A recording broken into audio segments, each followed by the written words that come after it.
Picture it. You're about to get married. You've got your dress on, your flowers, your guest list, and then someone dumps a bucket of mud and spoiled food all over you.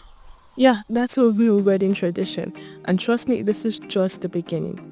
See, around the world, people celebrate love in ways that are, well, let's just say unusual. From bizarre rituals to just downright shocking customs, weddings can get pretty wild. So grab some popcorn, sit back, and get ready to rethink everything you thought you knew about saying I do. Because today we're diving into 7 bizarre wedding traditions. So let's go. First up, you've got Scotland's blackening tradition. This tradition involves the bride and groom being covered in mud, feathers, and even spoiled food. Yeah, that's what I said. Spoiled food.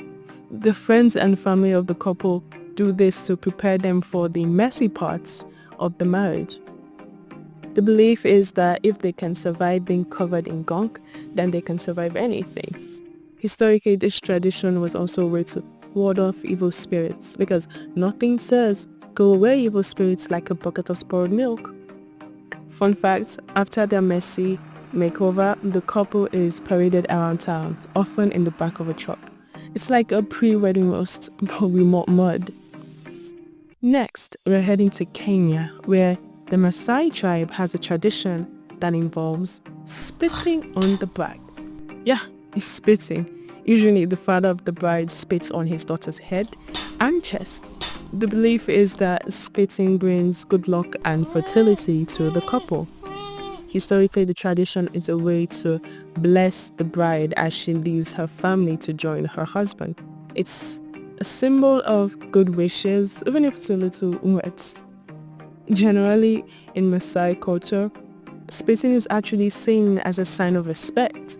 So if someone spits on you, take it as a compliment. I mean, I wouldn't, but you can. Now let's talk about the crying ritual from China's Tujia ethnic group. Now in this tradition, the bride cries for an hour a day for a month before her wedding.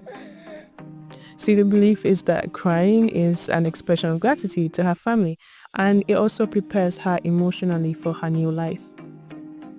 Historically, the tradition is seen as a way for the bride to show her sadness at leaving her family.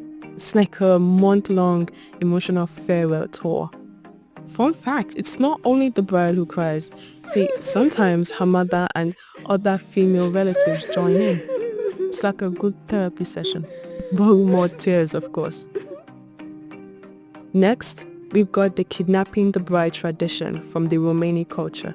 In this custom, a few guests steal the bride and the groom has to negotiate the release of his wife. He may have to do stuff like singing to the public or answering some questions about his wife. The tradition basically just adds more drama and excitement to the wedding. It's like a romantic heist, but with more dancing. The belief is that this act symbolizes the groom's strength and determination to win his bride.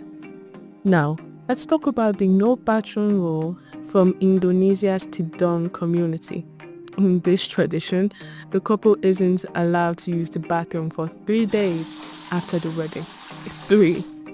This tradition is a way to test the couple's endurance and commitment because nothing says I love you like holding it in for 3 days.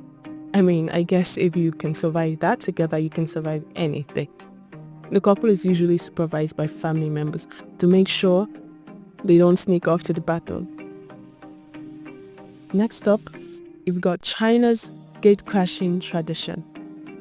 Think of it as a wedding day challenge where the groom has to prove he's ready for marriage. So here's how it works. The groom and his groomsmen show up to the bride's house. But before they are allowed in, or before he gets to take his bride, the bridesmaids and the bride's family have set up like an entire obstacle course to test the groom's love, patience, and maybe even his sense of humor. These challenges often include tasting flavors and even bribes. He has to hand out red envelopes filled with money to the bridesmaids to sweeten the deal.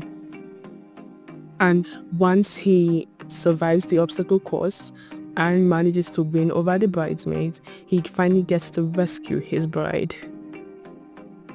Finally, we've got Greece's breaking plates tradition. At Greek weddings, guests smash plates to the ground. It's meant to ward off evil spirits and bring good luck to the couple. The belief is that the noise and chaos scare away evil spirits. So if you're ever at a Greek wedding, don't be shy. Just grab a plate and let it fly. But I will advise, ensure you wash your toes. Not wash, watch. Watch your toes. And there you have it. 7 weird wedding traditions from around the world. So which was your favorite? Which would you be willing to do the most? Go a whole month crying? Trust me, I'm not doing that. Or maybe go 3 days without using the bathroom. Also probably not doing that, but hey, let me know in the comments. And if you enjoyed this, don't forget to like, subscribe, and hit the notification bell for more weird and fascinating stories from around the world. Until next time, stay curious and maybe rethink your wedding plans. Bye.